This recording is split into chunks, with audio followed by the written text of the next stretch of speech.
Coach said they need to be perfect to even compete, and they were nowhere near perfect. They hung for a little while, but I think Notre Dame just overpowered in the end because they couldn't sustain. A lot of times you watch. Well, I was watching. I Chaminade tried, but they just couldn't. They just couldn't keep up with Notre Dame. They just couldn't. And I think it was important for Notre Dame to get their groove back in, and try to do their thing, their game, get into rhythm. Um, and yeah, I was against Chaminade, but I think it was a good confidence booster for them. Well, we're gonna get into now. We're in day three. This is the final day, and Darnell, man, I know you just been having fun with this, and Joy, you've been on this run with us. We get to day three. These are long days, but it gets exciting, and things just kind of happen crazy on day three. So, what's different about this tournament than most tournaments, and part of it's probably the way when it's usually in Maui, the way it's set up, is that normally in a tournament, the last game of the tournament is the championship game. But the way this tournament works, it's actually the 2 o'clock game, and then you have a 5 o'clock and then a 8 o'clock game after. So you have like two games, I believe, afterwards. So we're going to talk about these in terms of the other games, and then we'll end with the championship game as well. So the day's going to kick off here a little bit with us with Houston and Oregon, and this is really an important thing. Houston falls to the Badgers. Kind of after a slow start. Then they have a strong finish, as was alluded to by Darnell. Um, Obviously, with someone like Marcus Sasser who can get buckets, they got some players. Oregon is continuing to feel like they're finding them. They got some energizers in the low post. They got Eric Williams Jr., who is I would say a smooth, silky guard. I believe he's out of Port Huron, Michigan, number 50, wearing that Greg Anthony number on it. These teams are fighting to see who's going to be 2-1. There's a point you can walk away from this tournament feeling good if you can be 2-1. You don't want to be 1-2. And a matchup like this is going to mean something during selection time. So I want to get a sense, starting with you, Darnell, and going over to Joy, kind of your observations and your predictions for this game.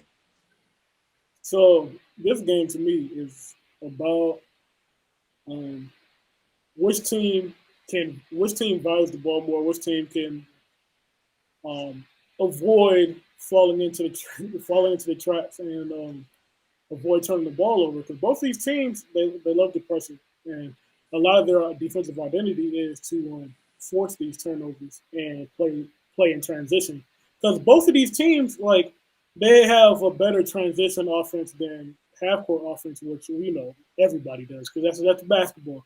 Yeah. If the defense is not set, they're not going to be able to defend as well as they would if they were set. But both these teams, they really hang their hat on transition offense. So I think the key to the game is who's going to take care of the ball. And you want me to do my prediction now, or are we going to do Yeah, that why don't later? you prediction now? Okay, so my prediction for this game, I think Houston will take it because I think they're going to be upset. I think they coach is going to give them a good speech. He's going to fire them up going into this game, and they're going to take it personal. I think Houston should and will win this game. All right, I think Joy. I think this is a very important game. Not necessarily for Houston. I mean, kind of, yeah. They were ranked and they got punched in the mouth, but Oregon, I think this is a very important game, right? They got busted, false cracked in the mouth from BYU. Can you hear me? Okay, they bounced back Yeah. against Chaminade, which they damn well should. But now your ass got kicked by St. Mary's. So now you better find yourself. You better find yourself fast. So I think this game's more important to Oregon than it is to Houston. Both of them have been completely inconsistent. Houston's first game, they give a knockout punch, but then they die in the second half. Right? Yesterday they come out slow and then they fight back. But they end up losing still because they're in such a hole. These two need to find consistency, but I think it's more important for Oregon because they just been getting busted left and right. And I mean, it's obvious. Once again, we need to mention Dana Altman was MIA because he felt that bust in the teeth. He must have lost a couple teeth because he didn't show up. He didn't want to talk with the gap in his mouth. So are you picking Oregon to win, or are you going to pick? No, I think Houston gonna pull it out, but I just think it's important So what you for saying? Oregon. We will not see Dana Altman at the presser again today. So we just need to prepare for that. I'm pretty sure we're gonna need CSI to find the MIA again. The next one we're going to talk about is Butler Chaminade. This is the can't go 0-3 game. The tough thing about this tournament, you don't want to be the team to go 0-3. And Butler showed some competitive energy in that second half against A&M. Jared Bolden will need to get off and carry this team. This team is very fragile right now. Prime for the picking for a team like Chaminade right now. Chaminade would have to be effective. They got Isaac Amiri, Arthuri or something like that. I believe that's what his name is. He's playing well, but he can't take quick shots. Like Coach said, they got to play within their offense. They got to play their balance. They got to play tough on defense. They got to win 50-50 balls. And I think against a team like Butler, they can win some 50-50 balls. Joy, what do you think about this? This is the host team, going up against Butler that is fragile. I think Chaminade gonna come out fighting because they know Butler is fragile. Mm-hmm. But I think Butler gonna pull it out. I think it'll be maybe a little confidence booster, because they had some fight in them yesterday. Yeah, they had. So Chaminade might be tired, but we'll see. But I think Butler pulled it out. I think Butler pulled it out. Might be close, but I think they pull it out. All right, youngin, what do you think? Butler better win this game, and I believe they will. He ain't making a prediction, but they better. They better win this game, and I believe they will. They're gonna come out. They're gonna come out knowing that they're on 2, and they just like anybody else. They want to come out here with a win, especially against Chaminade. I know Chaminade wants to win too, but it's different when if you're on the skid that you've already been on, and now you're playing against a Division II team, which this team is a scrappy team, a team that will fight and will give you energy. But at the end of the day, this is a game you have to win. The X factor to it is the way they come out. Like, does Butler come out with the? Do they give up? You know what I'm saying? Or are they a team that's going to lay down and say, this tournament did not go as planned, and we're just ready to get out of here? Or are they going to say, how can we salvage this, and we're going to end this with a bang, and we got to right this ship? And if they come out and play the way that I know that they can play, they should win, and they should be able to create some separation in this game, because just like we said for the previous Chaminade game, I mean, yeah, they fight hard, but at the end of the day, they are a D2 team. And when you're a D2 team, you just don't have the depth. You might be good at a couple spots, but if some guys get in foul trouble, you know what I'm saying. So if the key guy has an off night, it can go south very quickly, and if you're Butler, you cannot lose this game. And that's my prediction. Way to go. And Texas A&M and Notre Dame will be like the nightcap tonight. This is another one of those games that will mean something in March when you're talking about making selections, looking for victories. This is a game that matters as well, but this is one of those games where you want to feel like you can go home feeling good, right? And you got Quentin Jackson, who leads the Aggies in scoring. You got Paul Atkinson Jr., who leads the Fighting Irish in scoring. They got Henry Coleman III. I believe he's a transfer from Virginia Tech. We saw a few years ago out here at the tournament, who leads them in rebounding. And they got Nate Lazuski, who for Notre Dame, who's leading them with 11 rebounds a game. So this is a balanced team on both sides. These are well-coached team. Buzz is going to be out there with the tight suit on, with the choreographed bench going on, with the defensive coordinator yelling out stuff, and Bray's going to be able to looking cool, calm, and collected with his guys ready to go. I think this is going to be a good nightcap game for us to end it up.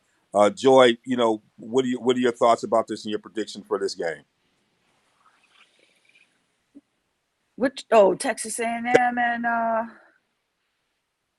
Yeah, Notre Dame versus Texas A&M. yeah, I think it'd be a pretty decent game, and I think like you said, Buzz got it going as far as his system and expectations, and I think they're gonna pull it out. I Yeah, think they're a little bit more tougher yeah. than Notre Dame, and I think they know what they got to do, and Buzz gonna make sure, and they're gonna finish on a high point. Or you have to go in the weight room and lift with him, and I don't think they want to do that. Or wear his I'm tight looking at shirt. Buzz. I'm like Buzz, like there's still hope. I'm like, man, I'm about to pull it. And he looked over his smile, come out with his shirt on. I'm like, Buzz, you're not gonna have to talk, man. I'm gonna get you on there and talk, and then I'm gonna figure out what you doing. Well, we gonna get on there. I'm gonna get Buzz on. We're gonna get Buzz on. Darnell. Yeah, well, I think I got Texas A&M as well in this game because I think they'll be able to turn Notre Dame over. They're going to be able to play in transition. The athleticism is going to be too much, and I think Texas A&M is going to eventually win this game.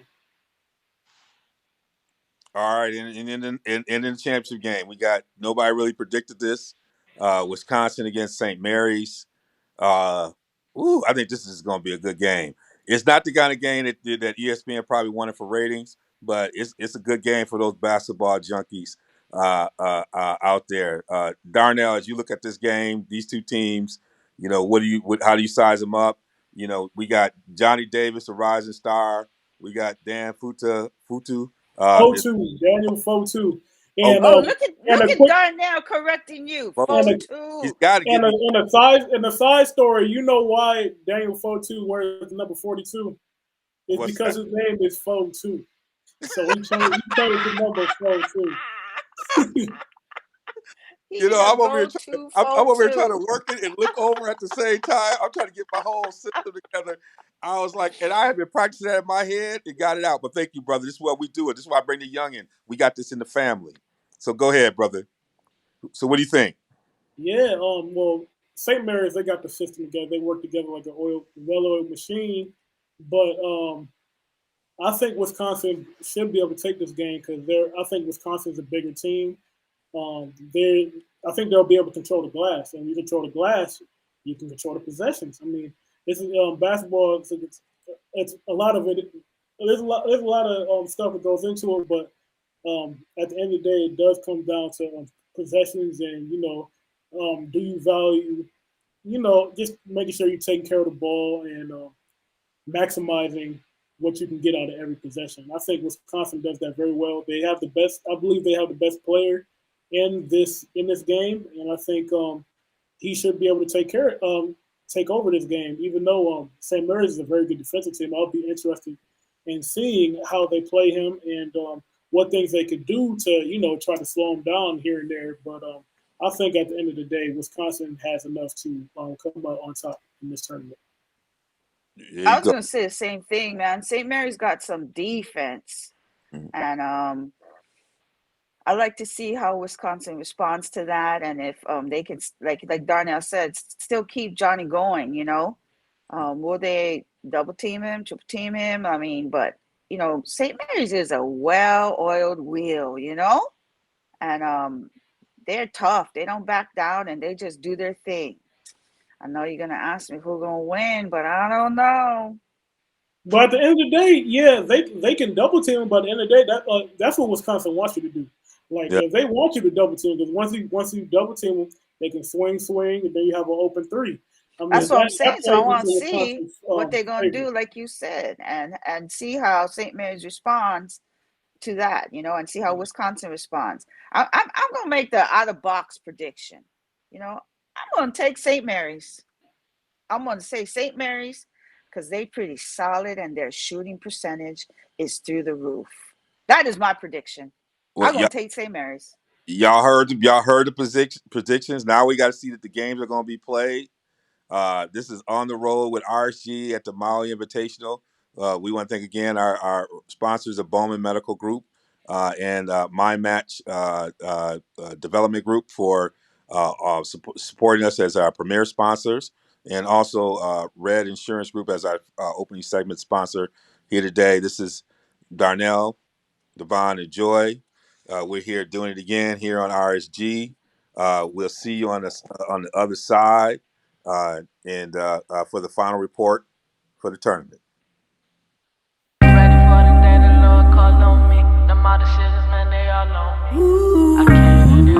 Hey yo, Neil. Hey, what's up? I got you. Got you, man. R.I.P. Grammy. Free my brother.